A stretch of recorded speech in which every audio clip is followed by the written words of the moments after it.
Hola, buenas noches, ¿cómo están? Aquí empieza su programa el martes que viene, en directo, como cada semana, desde Prado del Rey, después del telediario, ya lo saben. La Secretaría de Estado de Hacienda, les voy a hablar de tres razones de actualidad para que el primer invitado esté esta noche aquí. Y estas tres razones serían las siguientes.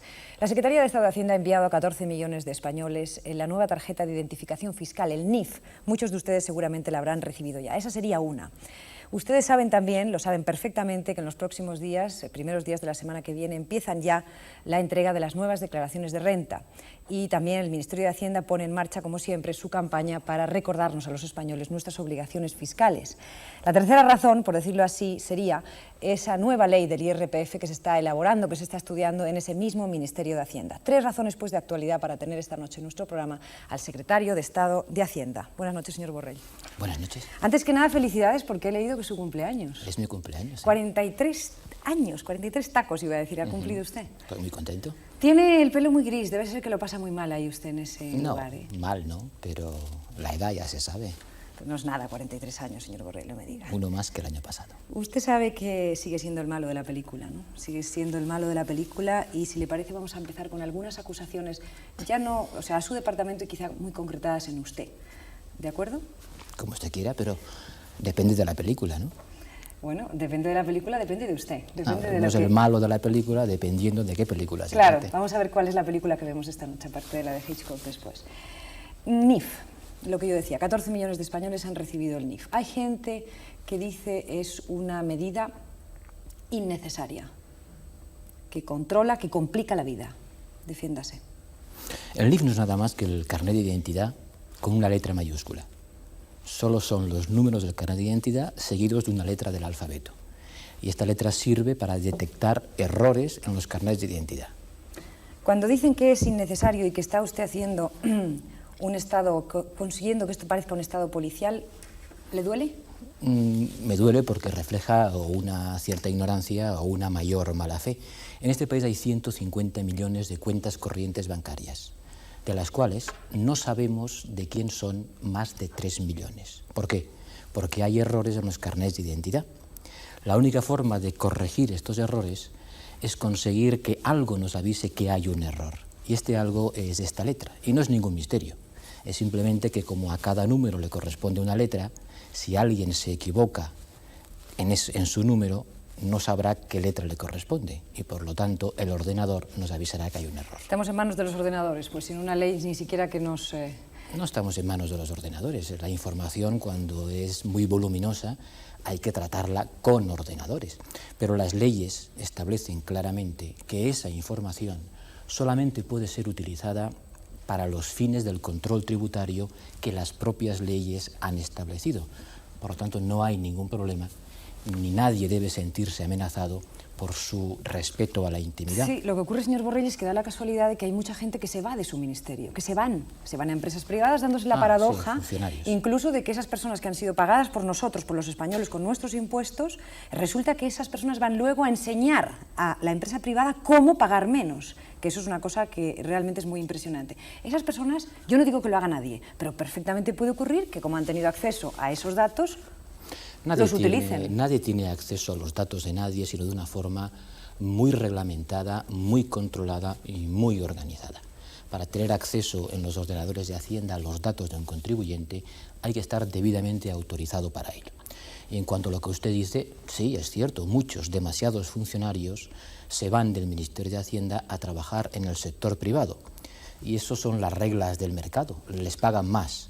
Desgraciadamente les pueden pagar mucho más que no el ministerio, es decir, los contribuyentes. Nada podemos hacer para evitarlo, salvo pagarles mejor nosotros. Y algo de eso tendremos que hacer, porque de lo contrario no será posible aplicar el sistema tributario tal como exige la justicia que queremos conseguir a través suyo.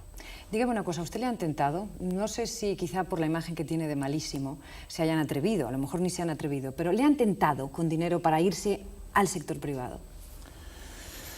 Bueno, yo no le llamaría tentación, sino ofrecimiento. ¿Ha tenido ofrecimientos? Sí. ¿Y no los ha aceptado? ¿Por qué? Porque me gusta mucho lo que hago. ¿Por una cuestión de ideología? Sí, naturalmente. Este es uno de los sitios donde más se puede hacer para conseguir que este país sea algo más justo de lo que es, que falta hace. Y por lo tanto, cuando alguien tiene una vocación política, pues tiene que estar muy contento de poder estar haciendo este trabajo que a mí me ha tocado en suerte hacer. Es curioso porque hay gente que dice que usted más que un trabajo tiene una obsesión. Incluso llegan a decir que es usted un ayatolá, que va persiguiendo con una llama flamígera a los españoles, asustando. Y dicen, ¿cómo es posible que no creen clientes en vez de enemigos desde Hacienda? Yo no estoy de acuerdo con esta visión estereotipada y caricatural a la que tan aficionados somos en este país. Le puedo asegurar que en muchos sitios, de mucha gente, recibo un mensaje de simpatía y apoyo, de muchos pensionistas, de muchos trabajadores, que saben perfectamente que si podemos seguir pagando y mejorando las pensiones, es porque se ha hecho un esfuerzo extraordinario para conseguir que los españoles que no cumplían con sus obligaciones fiscales lo hagan. Y esta gente lo sabe, y le aseguro que en muchas ocasiones siento la emoción y la satisfacción de recibir el apoyo.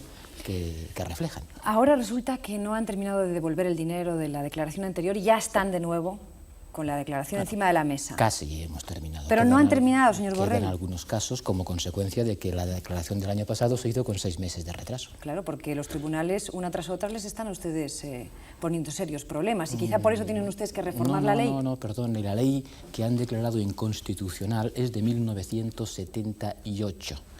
A mí todavía no me han declarado inconstitucional ninguna ley, siendo yo secretario de Estado de Hacienda, lo cual no quiere decir que ocurra pasado mañana. En todo caso, podían haberlo previsto, incluso desde el momento que usted está ahí, ¿no? Sí, lo preveímos, hicimos modificaciones que el tribunal no ha considerado suficientes, incluso lo planteamos políticamente en el seno del Partido Socialista, y no se consideró oportuno interpretar la Constitución en el sentido que finalmente nos ha dicho el Tribunal Constitucional. Pero es importante que se sepa que esta ley fue votada en 1978 por muchas personas que entonces eran diputados y ahora se desmelenan criticando por qué se hizo esa ley. Tenemos todos una memoria muy corta. Un poco débil a veces, ¿no? Se está refiriendo el señor Borrell, supongo que ustedes lo han inmediatamente entendido, a esa posibilidad de declaración por separado de los matrimonios que ha causado tanto revuelo en los periódicos en los meses pasados. Bueno, sigamos con algunas de las acusaciones. Hay constantes huelgas en su ministerio, huelgas de inspectores, de interventores. ¿Qué pasa? Usted además les castiga, ahora mismo hemos sabido que les ha quitado el 50% del sueldo. Perdone, no les castigo, simplemente cuando un trabajador se pone en huelga, sabe que arriesga no cobrar los días en los que no trabaja. Cuando ese trabajador es un alto funcionario, un funcionario de élite, bien preparado, con importantes responsabilidades, con un buen sueldo, que ya lo quisiera para mí, en algunos casos... Dice, perdone que le interrumpa un segundo, enseguida continuamos. Dice que ya lo quisiera para mí. ¿Hay funcionarios en su ministerio que cobran más que usted? Sí, muchísimos. ¿Y eso le parece lógico? Hay un cierto pudor en pagar a los responsables políticos de acuerdo con las leyes del mercado. Y bueno, es así, es cierto que en la administración pública española o en el sector público español debe haber varios miles de personas que ganan más de lo que gana un ministro. ¿Incluso que el presidente del gobierno? Incluso que el presidente del gobierno. Siga, estaba diciendo lo de... No, estaba diciendo que cuando un alto funcionario se comporta como un alborotador de barrio y con una enorme frivolidad lanza mensajes, entiendo que injustificados, y adopta actitudes que perjudican a los contribuyentes, a los administrados, que retrasan las cosas, entonces tiene que saber que como mínimo lo que le puede ocurrir es no cobrar parte del sueldo, como le ocurriría a un albañil que se pusiera en huelga.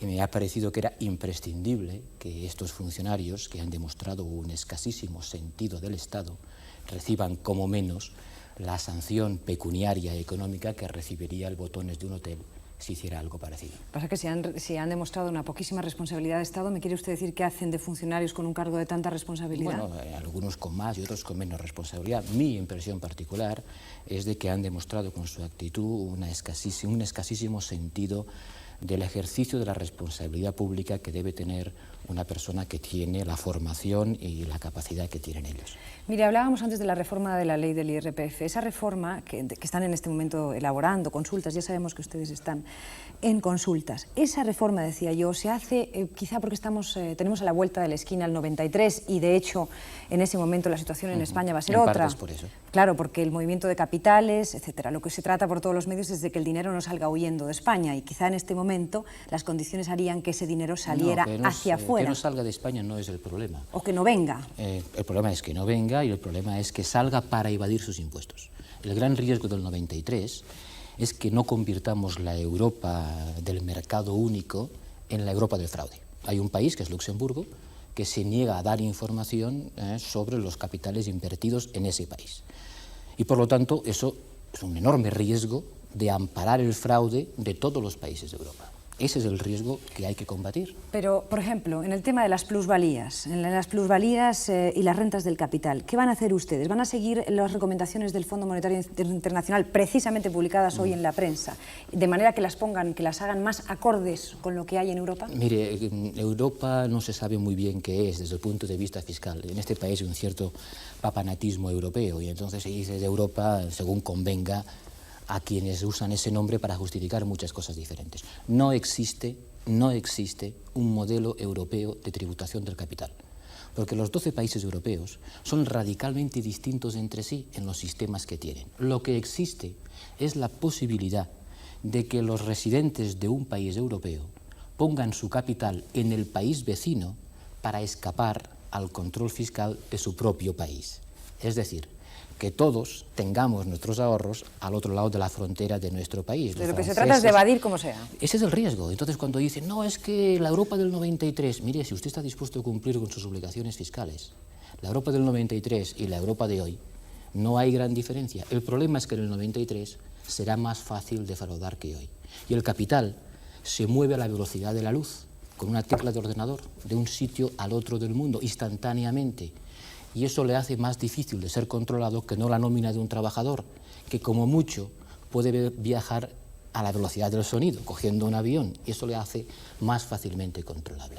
Si no queremos que solamente paguen impuestos las nóminas, las pensiones y las cartillas de ahorro de las abuelas, tenemos todos los países europeos que establecer unas reglas de juego mínimas que impidan que un país viva de cultivar el fraude de los vecinos de los demás países. Se le pone una cara de convencido. De convencido sin duda, pero de duro. ¿No pone usted nunca en duda, señor Borrell, que la actitud suya puede crear, en vez de crear más confianza en Hacienda, puede crear todo lo contrario? ¿Es posible? ¿El miedo, no le da miedo que el miedo sea malo para lo que usted pretende? Pues yo no pretendo... Porque si el dinero es tan sensible, sale corriendo. Sí, naturalmente. El dinero sale corriendo cuando puede y donde puede. Y cuando se queda aquí se esconde. Pero mire, desengáñese. Yo no pretendo que la hacienda pública viva o subsista con el temor, pero sí con el respeto. Y es evidente de que la obligación de tributar no es agradable para nadie, que todo el mundo preferiría no tener que contribuir. Bueno, eso ya sí. Naturalmente que sí. Y esas obligaciones no basta con publicarlas en el boletín oficial, hay que exigir su cumplimiento. Mire, cuando el affair de las primas únicas, que tanto escándalo dio lugar, le voy a dar un dato para que vea hasta qué punto es necesario que la hacienda pública se haga respetar. Cuando conseguimos esta información, vimos, por ejemplo, que 1.480 familias españolas, 1.480 familias españolas, tenían, asústese, 400.000 millones de pesetas sin declarar. 1.400 familias, 400.000 millones de pesetas sin declarar. Sin declarar.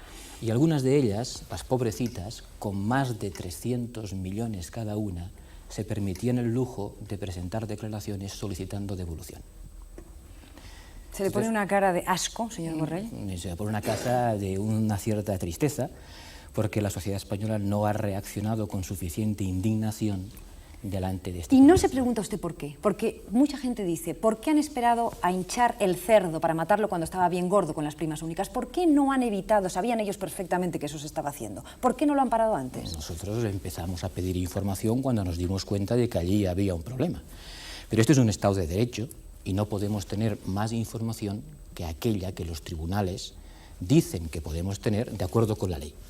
Tuvimos que esperar a que los tribunales autorizaran tener acceso a esta información, porque los titulares de estos capitales argumentaron que la defensa de su honor y de su intimidad exigía que Hacienda no pudiese tener esta información. Mercedes, ¿qué honor le queda todavía por preservar a una persona que tiene 400 millones de pesetas y no ha presentado nunca declaración de la renta? Muy poco. Muy poco.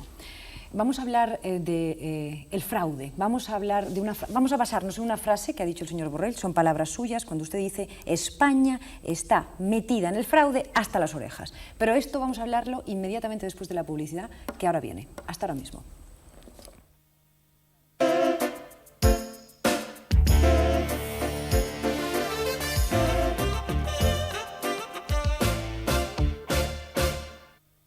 Estamos en directo, esto es el martes que viene, su programa, insisto, es muy importante, su programa, y estamos hablando con el señor Borrell en este momento del fraude fiscal. España tiene, concretamente la frase es, está metida en el fraude fiscal hasta las cejas. Mi pregunta sería, ¿no es como reconocer un fracaso, señor Borrell, su fracaso?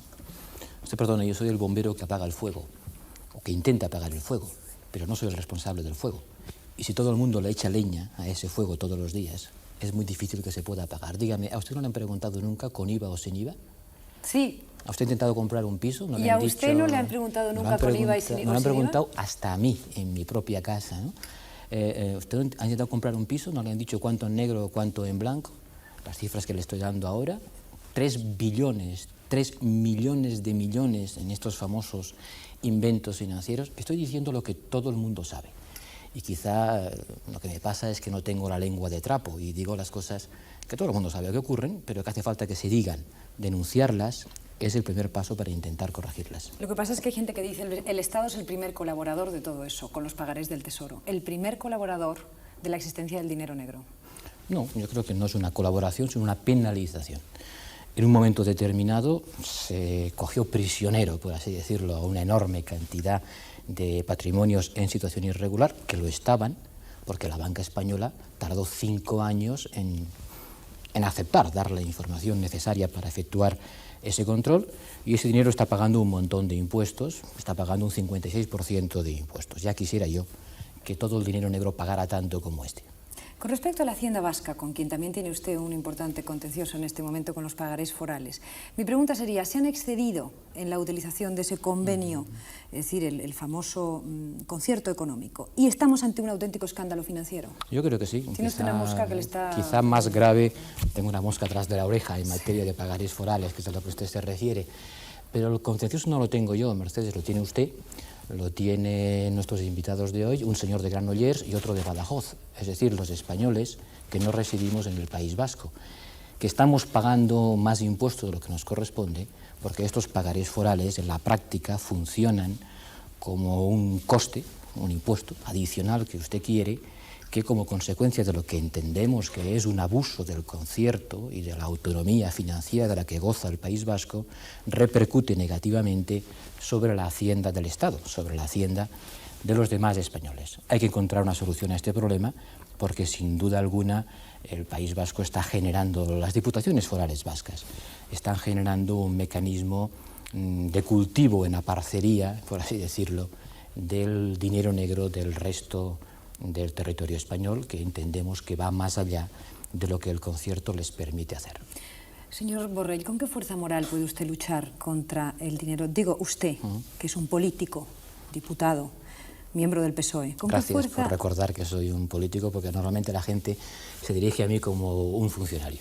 Bien, pues usted como político, esta es una pregunta a usted como político, ¿con qué fuerza moral pueden ustedes luchar contra el dinero negro? Cuando estamos en estos días sabiendo de extrañas financiaciones, por decirlo así, digamos extrañas financiaciones de los propios partidos políticos.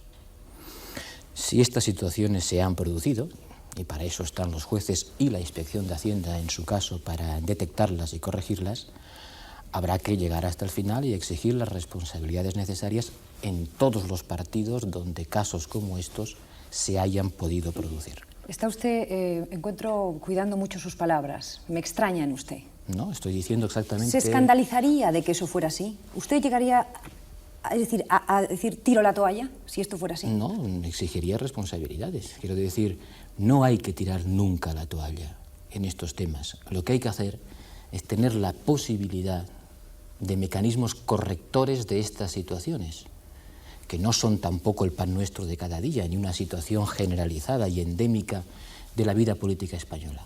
Allí donde se produzcan hay que corregirlas. Para eso contamos con los tribunales de justicia y con la Inspección de Hacienda, que le puedo asegurar que en todos estos casos, algunos de los cuales tienen nombres sonoros... ¿Se está usted refiriendo, por ejemplo, al caso Guerra, al caso Juan Guerra o al caso Naseiro?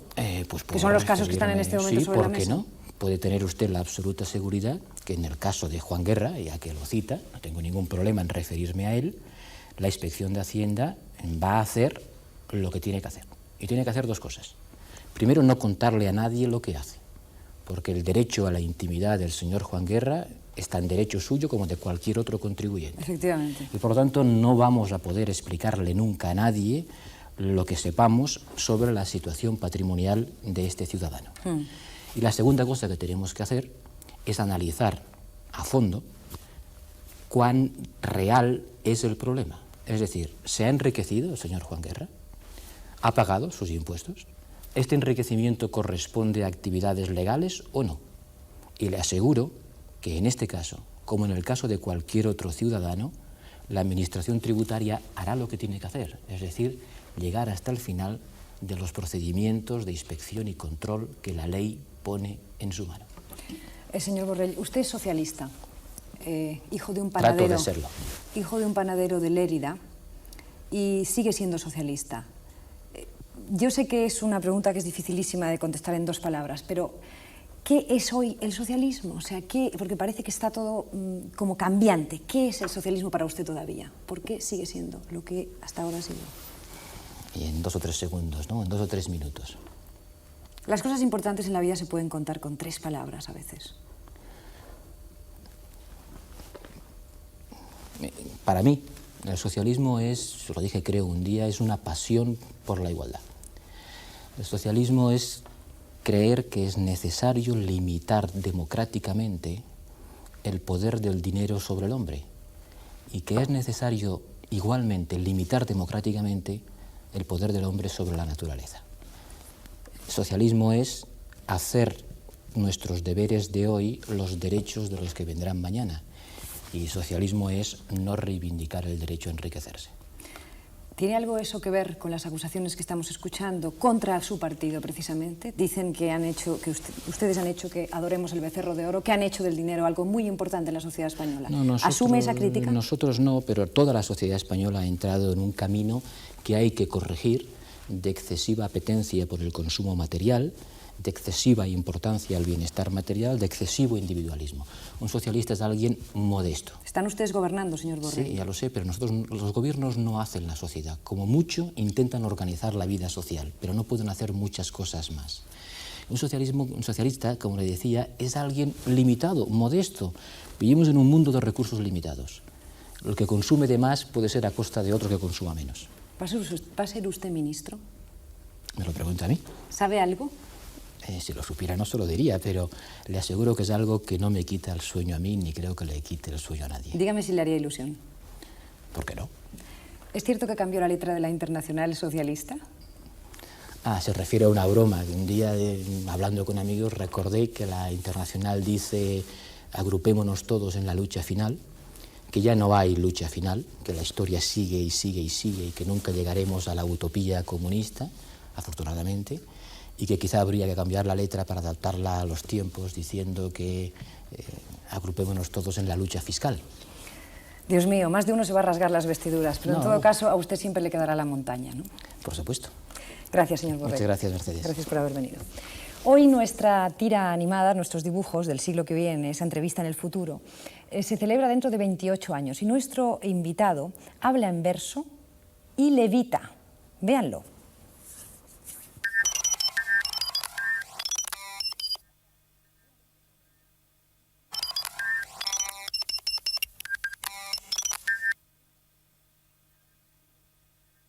Nos hemos trasladado a la montaña donde habitualmente ofrece sus sermones nuestro personaje de hoy. Un hombre que empezó siendo el califa y ha terminado en profeta.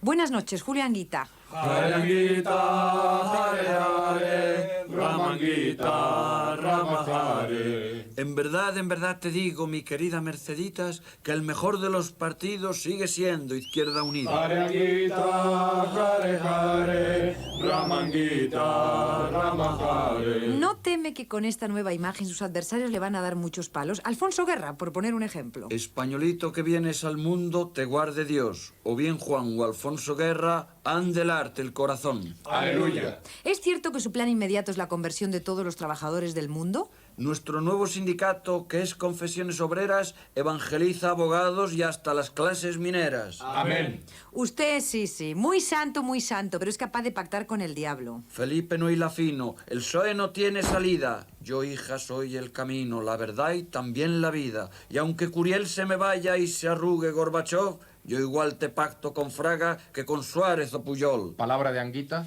Te alabamos, Señor. A mí los pactos me gustan, aunque sean con la derecha. Y el que esté libre de culpa, tire la primera piedra. El rico pim pam pum, 3 piedras por 5 duros. Pero usted, señor Carrillo, ¿por qué?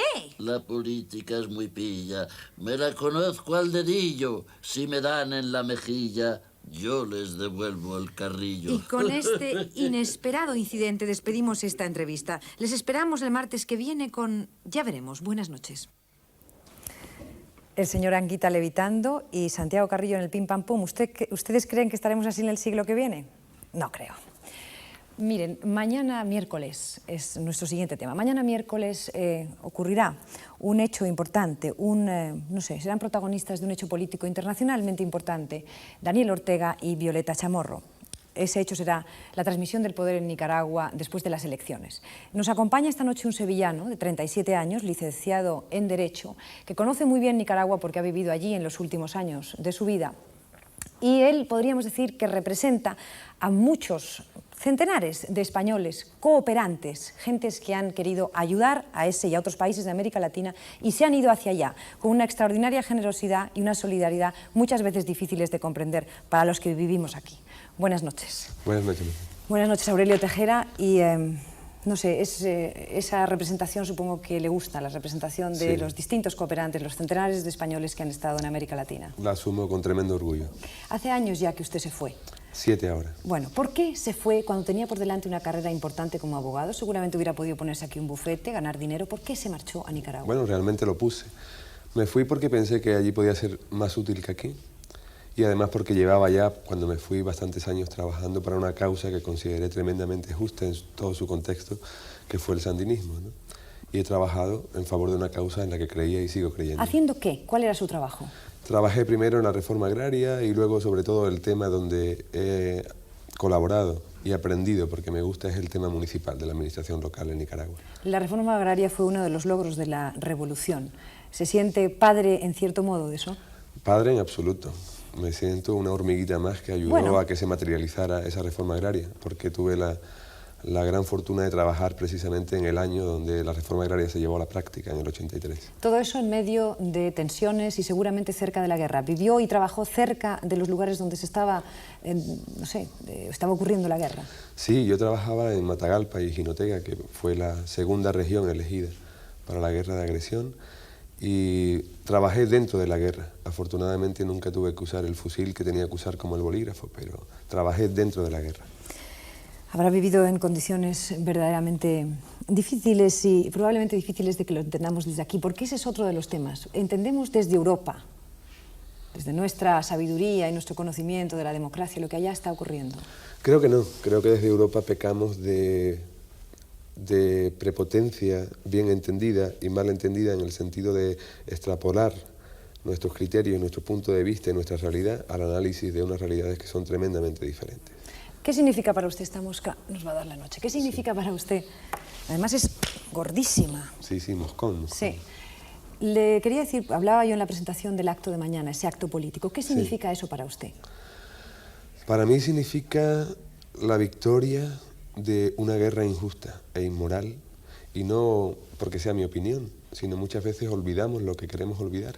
Y hay una sentencia de junio de 1986 del más alto tribunal del mundo, el Tribunal Internacional de La Haya, que la declaró inmoral e injusta. Y por eso creo que es la victoria de una guerra injusta e inmoral. Pero Violeta Chamorro, para mucha gente, es una heroína de la libertad, es una mujer que ha ganado limpiamente unas elecciones, eso no me lo negará.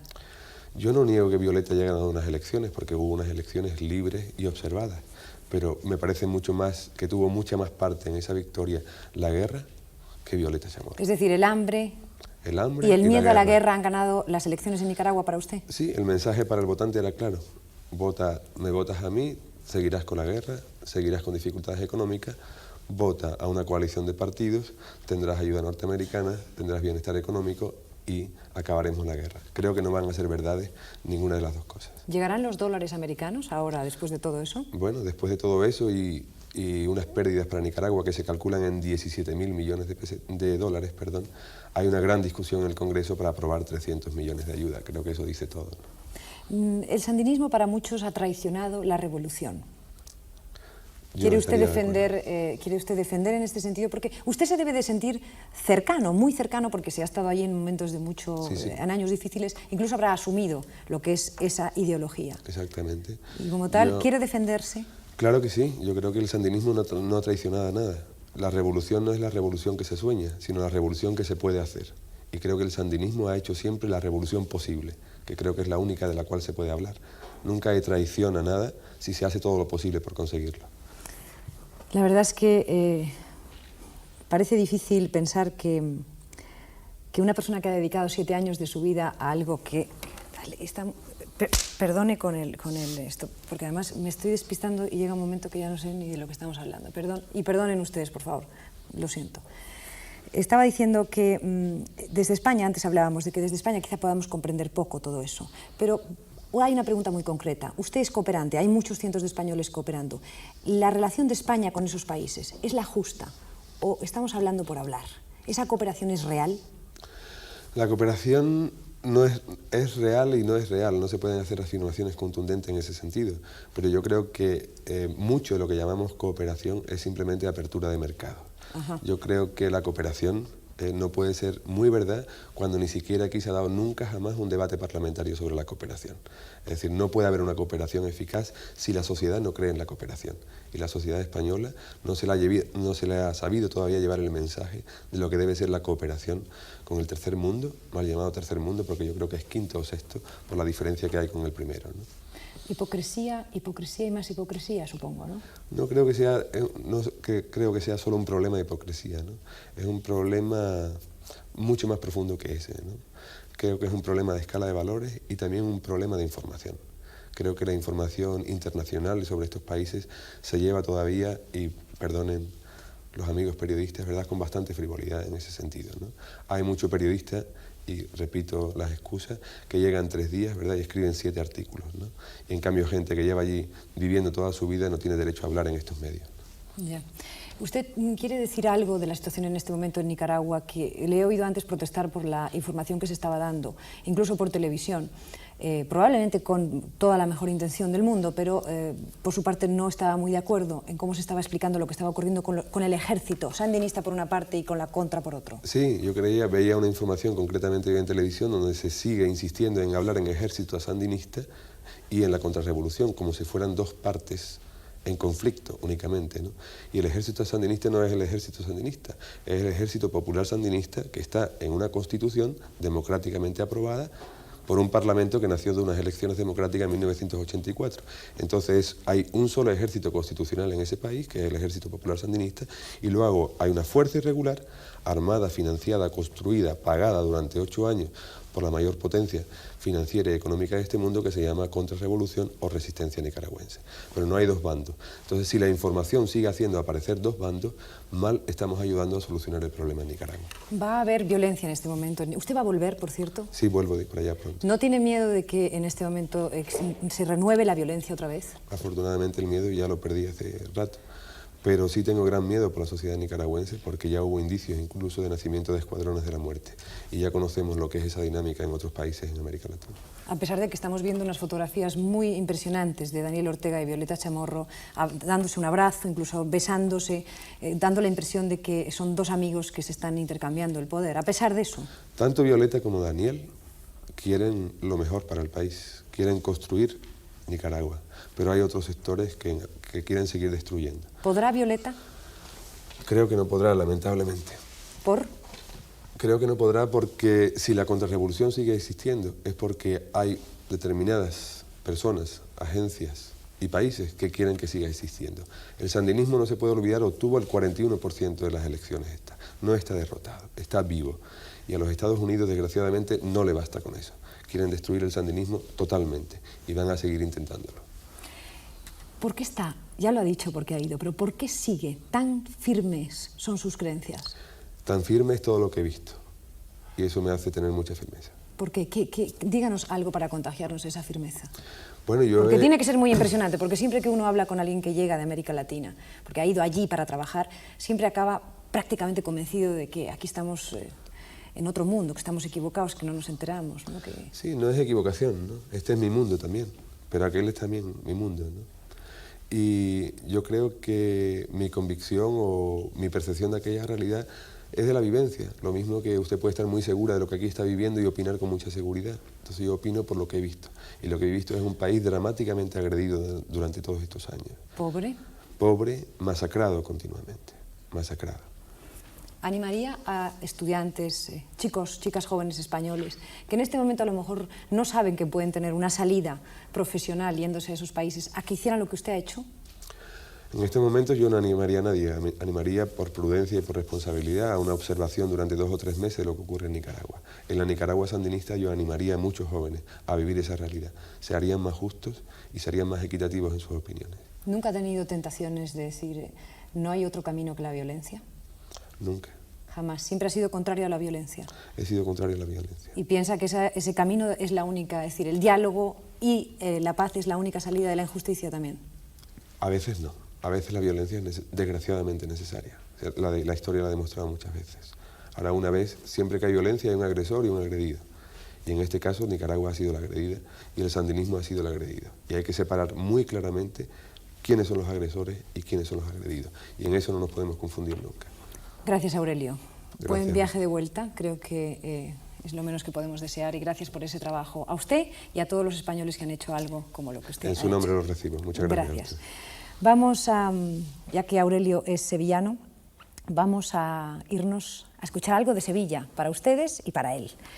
Vamos, porque además estamos en plena Feria de Sevilla, ya se encendieron los farolillos del Real de la Feria, y por lo tanto hemos decidido en este programa dedicarles unas canciones que cantan dos personas que son perfectos representantes de lo que es esta música, las sevillanas, que están tan de moda, cantarlas y bailarlas. Ellos son María del Monte y Cantores de Hispalis, que juntos, insisto, cantan sus 2 canciones más conocidas. Una es Cántame, ya supongo que lo han adivinado, y la otra es A bailar. Con ustedes les dejo. Con ellos que diga.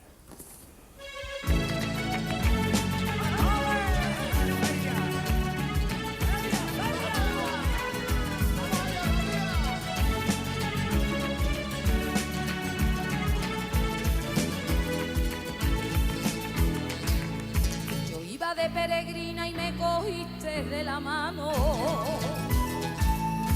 me cogiste de la mano, yo iba de peregrina y me cogiste de la mano, me preguntaste el nombre, me subiste a caballo.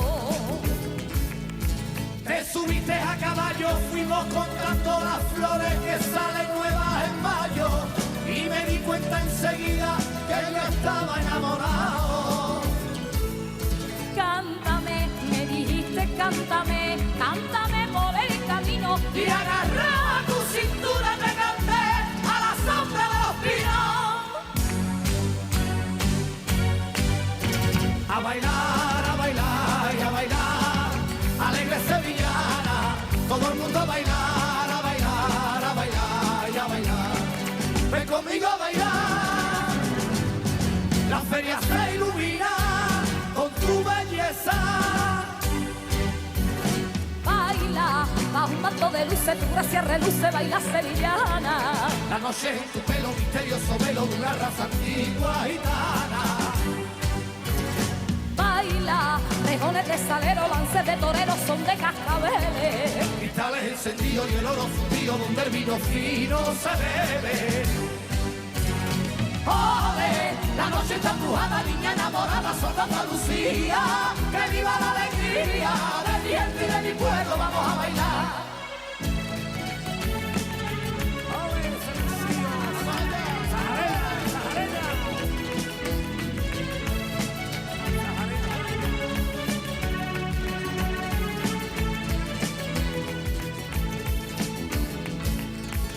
cuando la noche caía y el frío más se calaba. Y el frío más se calaba cuando la noche caía y el frío más se calaba. Tu sonrisa busqué en la sombra para recrearme en tu cara. Para recrearme en tu cara y al compás de mi guitarra me canté por sevillana y bailaron las estrellas que del cielo nos miraban. Cántame, me dijiste cántame, cántame por el camino Y agarrada a tu cintura te canté a la sombra de los pinos. A bailar, a bailar y a bailar, alegre sevillana, todo el mundo a bailar, a bailar, a bailar y a bailar. Ven conmigo a bailar, la feria se adormece, todo se apaga. baila. Dime que tú me quieres, que de pena mueres si no estás conmigo. Te digo este piropo porque ella es piropo y es que soy yo siempre contigo.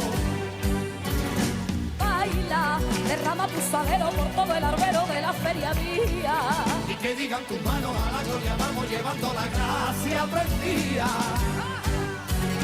Ole, la noche está embrujada, niña enamorada, solando a Lucía. Que viva la alegría de mi gente y de mi pueblo, vamos a bailar.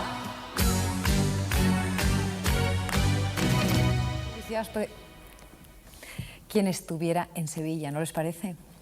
Mientras tanto, mientras tenemos oportunidad de irnos para Sevilla, nos vamos a la publicidad. Hasta ahora mismo.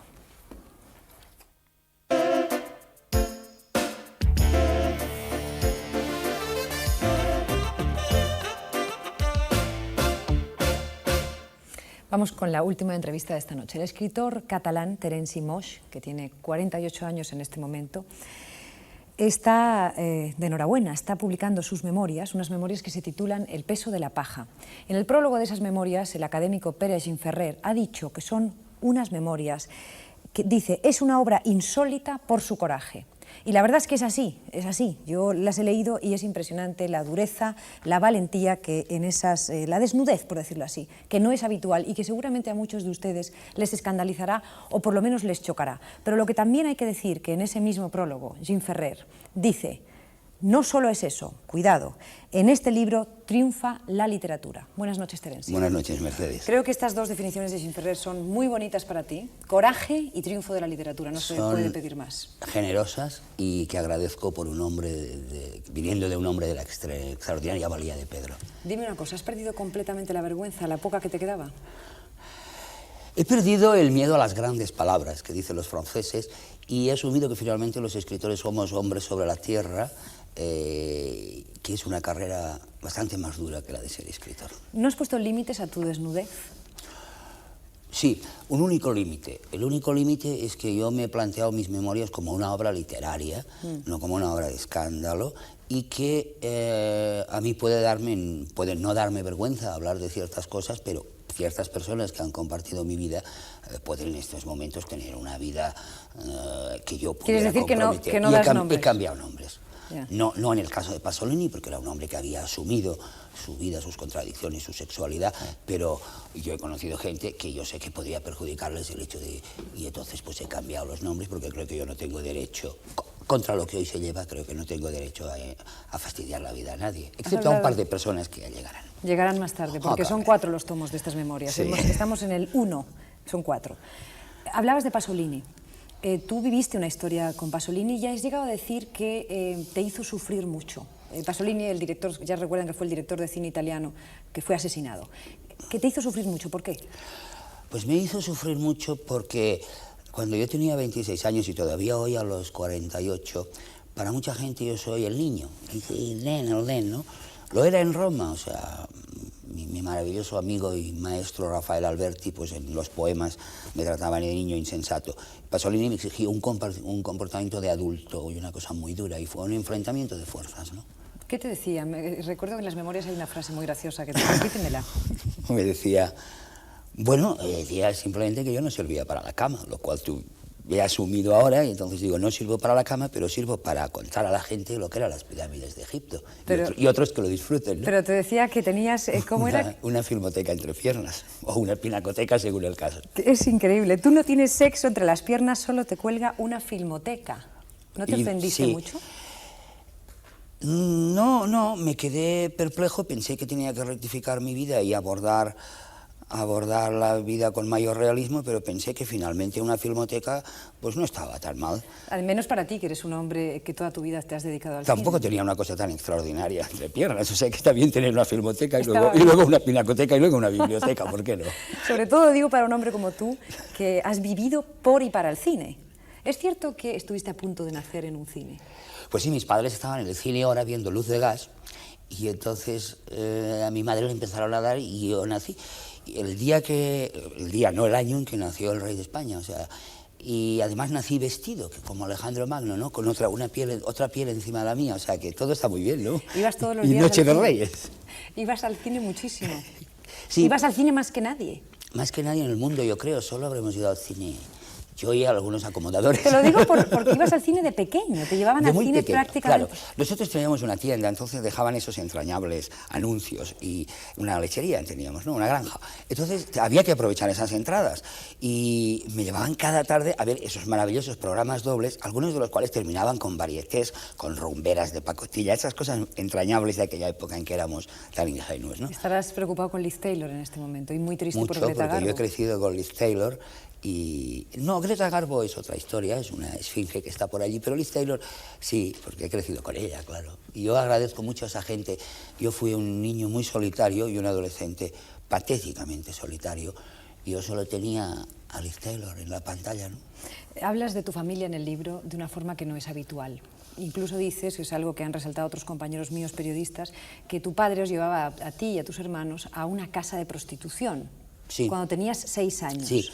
Papá decía, vamos a ver las queridas de papá. Y entonces nos íbamos para abajo, para el barrio chino. Yo tenía 6, 7 y 8 años. Eran los domingos, la primera hora, que todavía no había clientela. Y tengo que decir que eran unas casas que eran como un agradable foyer, donde estaban aquellas señoritas hablando con unos señores, que los llamaban los floreros, que iban a darles conversación. Y entonces ¿Pero tú qué hacías allí? A mí me tenían en la cocina, me enseñaban a cantar Francisco Alegre y Olé, me hacían flanchino el mandarín y yo les contaba historias y las enredaba y bueno, pues eran unas señoras muy simpáticas. O sea, te quiero decir que era como estamos tú y yo, y luego ellas iban a hacer lo suyo. Pero... No me irán a decir ustedes que no es un asunto un tanto extraño, ¿eh? O sea, ya empezamos con un asunto un tanto También extraño. te insisto que yo no supe que los niños no venían de París hasta los 12 años. O sea que mientras esto me pasaba a los 6, a los 12 un chico me dijo que los niños pues salían del bombo de las señoras y me llevé un disgusto porque yo a los 12 años creí que me había llevado la cigüeña de Dumbo, claro. O sea, el colegio es una mezcla, ¿no?, de ingenuidad y al mismo tiempo... Es una cosa tan absurda. Tú fuiste a un colegio de curas y quizá no sea este el momento ni el lugar para hablar de tus experiencias en el colegio. Vamos a dejar que la gente que le interese eso lo lean en tu libro, porque no es la televisión el sitio más indicado para explicar esas anécdotas que tú explicas. No es la mía, es mucha, ¿no?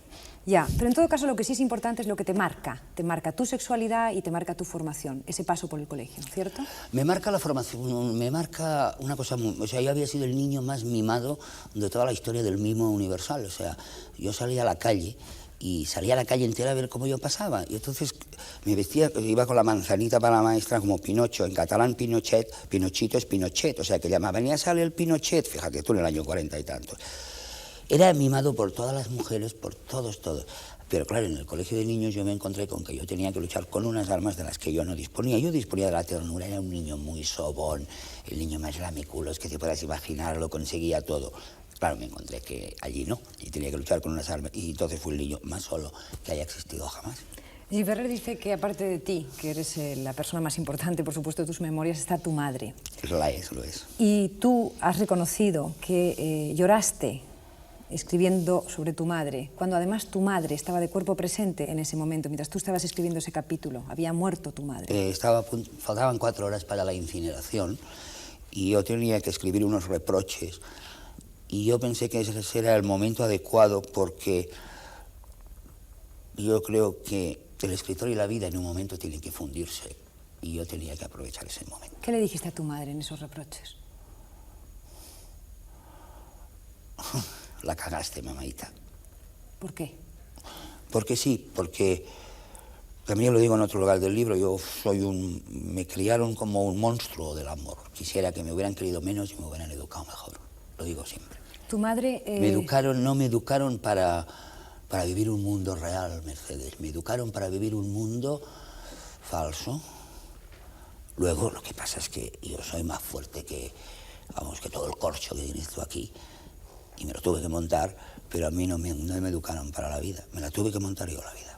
Eso le ha pasado a mucha gente. En todo caso, ella supo a lo largo de su vida que lo que tú confiesas en el libro de una forma clarísima y muy valiente, además en una sociedad como la nuestra, y es tu homosexualidad. Sí, claro. Mi madre era una mujer completamente liberal, yo le debo eso a mis padres. Yo a los 14 años descubrí una cosa tremenda. Como descubro después que no he sido ni homosexual ni heterosexual, sino una bestia con patas que no tiene nada. Yo a los 14 años yo había visto a mi alrededor continuas peleas entre matrimonios. Para mí la vida entre los sexos desembocaba en la catástrofe, en el grito, en la pelea, en la falta de dinero, en el no sé qué. Y la única forma en que a mí me funcionaba la relación era en una constante búsqueda de mí mismo. Y entonces yo solo lo encontré en mis compañeros de sexo. Y fue una sublimación porque es esa edad en que para mí la homosexualidad era Platón, era Miguel Ángel, era William Shakespeare. Bueno, entonces yo no tenía nada más que eso, la búsqueda de mí mismo y mis compañeros. ¿Y tus padres no intentaron cambiar? Y fue un engaño más. No. ¿Lo aceptaron? No, mi familia era un disparate, es decir, mi madre toleraba eso, y en cambio cuando yo aprendí a bailar el rock and roll me llevó a un curandero porque decía que tenía el mal de San Vito, y había un curandero quitándome las ganas de bailar el rock and roll, ¿no? Tu madre, por otro lado, tú explicas en el libro, hablas del amante de tu madre. Sí, y lo digo con orgullo, es decir, mi madre era una mujer inteligente que siempre se vio engañada por mi padre, constantemente. Y en un momento determinado, mi madre decidió que esto se había terminado, cosa que recomiendo a todas las señoras que nos están escuchando, que pueden estar en la misma condición que mi madre. Y a mí me lo contó a los 12 o 13 años, antes de saber yo que los niños venían. O sea, tú antes de saber cómo nacía un niño en este mundo, supiste que tu madre tenía... Yo nunca supe, el otro día hablando con una chica, está en mi desconocimiento del cuerpo, porque el cuerpo me fue vedado. Por eso yo cuando fui mayor me acogí al paganismo, a la alegría del cuerpo. Yo nunca he conocido la alegría del cuerpo. Me fue negado por los curas, me fue negado por el franquismo, me fue negado por mi familia mientras hacían esas cosas absurdas. ¿Comprendes lo que te quiero decir? Sí, sí. Entonces, yo soy el resultado de 3 educaciones absurdas. La del franquismo, la de la religión y la de una familia, absolutamente. Pero al mismo tiempo, también tengo que agradecer que cuando yo llegué a la vida, a mí no me asusta nada. ¿Ni el SIDA te asusta tener SIDA? El SIDA es difícil porque, como no me lo manda el Espíritu Santo, no sé a quién me lo va a mandar porque yo hace mucho tiempo que no practico el amor. El SIDA me asustaría porque he visto morir a gente del SIDA y me parece una experiencia horrorosa, como me parece horroroso esa hostilidad hacia esa pobre niña de Málaga, ¿no? Creo que eso son palabras mayores, eso sí son grandes palabras. Y eso ya merece todo otro tratamiento. Estábamos hablando de mí, que dentro del curso de la historia pues soy una cosa que va y pasa. No, lo que pasa es que declararse homosexual en España, donde hay un morbo extraordinario hacia ese tema, donde hay muchos lugares comunes que tú desprecias. Completamente. ¿Desprecias el mariquita? ¿Siempre lo has dicho? No, o sea, yo creo que el que quiera ser mariquita que lo sea. Lo que pasa es que yo separo 2 cosas. O sea, yo creo que el señor que se quiera vestir de andaluza pues está en su derecho, pero yo creo que el problema de la homosexualidad es mucho más profundo. Yo pienso en ese muchacho de 14 años que está en una oficina temiendo que alguien lo descubra, o ese señor casado con 3 hijos que tiene eso. O esa mujer. O esa mujer, ¿por qué no? Entonces creo que se banaliza pensando que el homosexual es un señor que está en un cabaret. Bueno, ni siquiera la Biblia nos dice en Sodoma y Gomorra que practicaban, ¿no? Dime una cosa, ya con esa sinceridad extraordinaria que estás poniendo encima de la mesa y que te agradezco. ¿Te hace sufrir esa condición? Quiero decir, ¿estás solo? Dices que tienes una sexualidad insatisfactoria. No. Hay una soledad, establezco 2 diferencias. O sea, yo estoy solo porque soy humano y todos los humanos tenemos nuestra parcela de soledad. Yo nunca he sentido el menor complejo. Jamás. O sea, en un momento de mi vida yo tomé la siguiente situación defensiva. A mí, el que me quiera como soy, que me coja, y el que no, que me deje. y se ha terminado la historia. Pero tú nunca has tenido la tentación de que, o sea, tú nunca, porque dices en el libro que estuviste a punto de casarte con María del Mar Bonet. ¿Las mujeres para ti no han sentido, Sí, o sea, ese atractivo desde los 14 años? Es que va mucho más lejos, claro, yo he tenido muchas relaciones con mujeres y del mismo modo que yo te estoy diciendo que yo descubrí en un momento determinado que toda esa faceta homosexual era una parte estetizante en mi vida. Yeah. O sea, yo nunca he sentido, por ejemplo, yo nunca he sentido el placer en la cama, jamás. Es algo que desconozco. ¿Nunca? El placer en el sexo yo lo desconozco. He tenido que llegar a los 48 años para llegar hasta el fondo de mí mismo y bien, descubrir que yo soy un espíritu angélico que va por la vida Pero tú con has dos vivido patitas. una historia de amor de 14 años de duración que muchísima gente conoce con el actor Enric Majó y eras muy feliz, ¿o no? Yo no recuerdo a ningún actor de este nombre, solo recuerdo a Laurence Olivier, pero he vivido una historia de 14 años exactamente y tampoco sucedió ese milagro. Dime una cosa, cuando esa historia terminó, ahora se te ve muy contento y me alegro mucho de que estés contento, pero lo pasaste muy mal, estuviste muy cerca de suicidarte. Eso, No de suicidarme, sino de realmente morirme, porque yo había puesto mucha carne en un asador y esa carne, aunque fuera carne mental, pues, o sea, aunque fuera imaginación, aunque fuera, luego he ido viendo todas las máscaras que nos vamos poniendo. Es tremendo, Mercedes. Cuando empiezas a levantar máscaras. Eso es lo que has hecho con este libro. Es una máscara detrás de otra. Por eso al principio hay esa frase de la película Scaramouche. ¿Quién es Scaramouche? Porque esconde su rostro tras una máscara. Cuando tú ves que lo que tú has idealizado como un amor sublime es un montón de conveniencias, un montón de apaños que tú te haces a ti mismo, y entonces te das cuenta de que al final todo eso es como una pura ilusión, pues te quedas bastante fastidiado.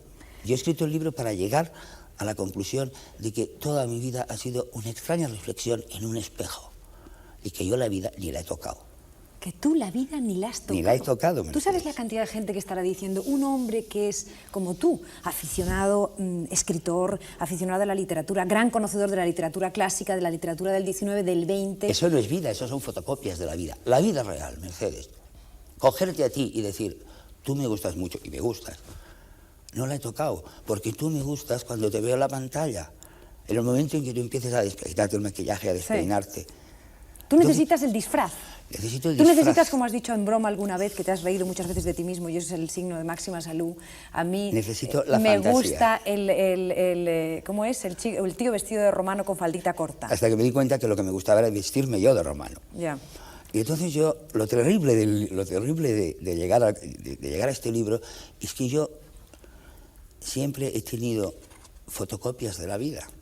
Roma mismo. O sea, hubo un momento en mi vida, el único momento que yo he coincidido con el tiempo y con una ciudad fue en Roma. En los años 60, esa década, la ciudad y yo coincidimos. Pues eran fotocopias. Era la Roma que yo había visto en el cine, la Roma que aprendía en los libros, la Roma que veía en las pinacotecas. Y esa Roma que estaba viviendo a mi alrededor, yo no la vivía. Pero sí, es impresionante escucharte, la verdad, pero porque es que además... bueno, sí, por ejemplo, cuando tú terminaste... Vamos a ver, cuando tú terminaste tu relación con ese señor que no quieres nombrar... Y dicen, no, es que no sé que exista con nadie Enric Majó, que yo no tengo que nombrar. Bueno, pues ese novio tuyo durante 14 años, amante o llámale como quieras, es igual... te ríes tanto de ti mismo que incluso llegaste a decir, leí un libro de consejos para abandonadas. Bueno, la revista Cómplice, la número 1, no era un... ¿Hiciste caso? Claro, ¿Cambiaste todo. físicamente? Cambié de peinado, como decían, no podía cambiar de peinado porque no tenía, me puse peinado exactamente, pierna de madera, todo eso que dice. Todo eso. No, pero te estoy diciendo, o sea, lo que te estoy diciendo yo creo que va más allá de lo que tú planteas. O sea, yo te estoy diciendo que en toda mi vida yo he tenido, y eso, bueno, pues ya está escrito en ese libro, ¿por qué no lo vamos a contar? En ese país donde todo el mundo parece ser que se lo ha pasado también en el sexo, yo no me lo he pasado más que una vez, en una ciudad que se llamaba Tonalá, un pueblo que se llama Tonalá, Guadalajara, México, que me dieron una marihuana excelente. Y nunca sabré si era mérito de la marihuana, mérito mío o mérito de mi pareja. Fuera de eso, pues una educación determinada o alguna siniestra broma de la naturaleza me han convertido en un coleccionista de fotocopias, todas maravillosas, no reniego de ninguna. Pero todo esto, habrá gente en este momento en sus casas que estará diciendo, qué exhibicionismo tan innecesario, pero a lo mejor para ti todo esto es necesario para vivir. No, es necesario para decir, bueno, que me queda de vida, tengo 48, bueno, pues vamos a asumir. Hay una cosa, Mercedes, y una vieja obra, en un momento determinado muy prestigiosa, de Anuil, que se llama la adaptación de la Antígona, en la que él dice una cosa, en la que dice, ahora no se lleva esto, pero era una gran obra, y decía, la diferencia entre el drama y la tragedia, y es que el drama siempre hay una posibilidad de escape, una pequeña redención, y la tragedia es limpia, tranquilizadora, segura, porque sabes que es esto y se ha terminado. Es cuando dice Antígona, la esperanza, la sucia esperanza. Dejémosla. Vamos a asumir que detrás de una máscara hay otra y otra y otra. Pero no y es otra. demasiado pronto a los 48 años. Es que te desnudas de tal forma, Querida- te haces tan vulnerable. Querida Mercedes, en El rojo y el negro de Stendhal, cuando hablan de Madame de Renal, dice, era una mujer acabada, tenía 30 años. El príncipe Salinas del Gato Pardo, de caer todo su mundo y él mismo, y tenía 43. Yo tengo 48. Por un milagro del siglo se me ha prolongado la vida. Pero en teoría, yo estaría ya en la edad de la madurez. Y entonces llegué a la conclusión, eso que dicen de que el libro maduro solo se escribe cuando pues, ya uno es mayor, decir, bueno, ya ese es el momento. Y resulta que mi libro maduro no es una novela que pasa en Babilonia, cosa que un día me encantará hacer, sino el libro ese donde me quito máscaras y donde de repente 5 personas en una semana me dicen, Terenzi, pues no eras tan frívolo, cuando ni piensa uno, la madre que os parió. Eso de entrada. Porque claro, si 6 idiomas, conocimientos sobre cultura, renacimiento italiano, todo eso y tal, es ser frívolo, mientras nosotros estamos en el Café Gijón discutiendo el Nobel del CELA, bueno, yo debo ser frívolo. Pero ahora me desnudo y no soy frívolo, soy serio. ¿Y no te da pues seamos serios. ¿Y no te da miedo, no le da miedo sentarse como ha hecho en la Feria del Libro de Barcelona, que llegara quien llegara, él a firmar una dedicatoria? Ha llegado multitud ¿Y esto va a de pasar gente aquí? queriéndome, y gente y señoras que han venido llorando y diciendo te queremos, y cuando tienes eso y cuando tienes gente extraordinaria en la cual confías, que te llama y dice Terenzi, muy bien, ¿Y no él? importa, es lo único que yo lo único que tengo es esto. Dime de Mercedes. verdad, ¿no te gustaría enamorarte otra No, vez? no me voy a enamorar, no tendré nunca más a nadie. ¿Por qué? ¿Por qué? Porque William Shakespeare está muerto, por ejemplo. Porque la emperatriz Mesalina ya no existe. Porque No hemos Cleopatra quedado- murió el mismo no día hem- que nací yo nací el día que murió Cleopatra. No hemos quedado, Terenzi, que todo eso son estampas. No me estás diciendo que todo eso Claro, son estampas. pero en esas estampas me quedo. Pero la vida me has dicho que es otra cosa. Tú te Sí. puedes enamorar. No. No me puedo enamorar. No me he enamorado nunca. Esa es la triste verdad. He montado maravillosos tinglaos y al final he estado enamorándome, te lo digo en un momento del libro, ningún cuerpo vale lo que un sueño, ninguna ciudad lo que su literatura, ningún amor lo que la idea del amor. Me he estado enamorando de la idea del amor, la caverna platónica. Desde que tenía 14 años he estado construyendo una serie de ideas. Desde que estaba estudiando para actor, y eso no está todavía en este libro, en un sitio llamado Estudio de Actores, Ya estará. ensayando papeles que nunca podía hacer porque me miré en el espejo y vi que Marlon Brando no lo sería nunca. Pues desde ese momento he estado ejerciendo todos esos oficios y en ellos me quedo porque sin ellos yo no sería escritor. Mira, yo fui a un psiquiatra en cierta ocasión, una pareja mía, dice, tú tienes unas manías, tal, una mujer. Entonces yo fui al psiquiatra para que me quitara mis manías y el psiquiatra muy honestamente me dijo, Terenzi, si yo te quito esas manías no escribirás como escribes ahora, escribirás como Montserrat o como Rosa Montero. Bien, yo quiero escribir las tonterías que escribo, pero que son mías, que son yo, que son el resultado de 48 años de acumular insensateces, pero son esas. Sin insultar a Rosa Montero y sin insultar a Al Montserrat. contrario, las adoro, las admiro y ya quisiera yo escribir el último libro de Rosa. Eso es otra historia. Vamos. Pero los míos son esos, las cartas son esas. Vamos a terminar. Si esto te vale para ser más feliz, si esta valentía y esta desnudez te vale para ser más feliz, te felicito. Gracias, ¿No soy más Terenzi.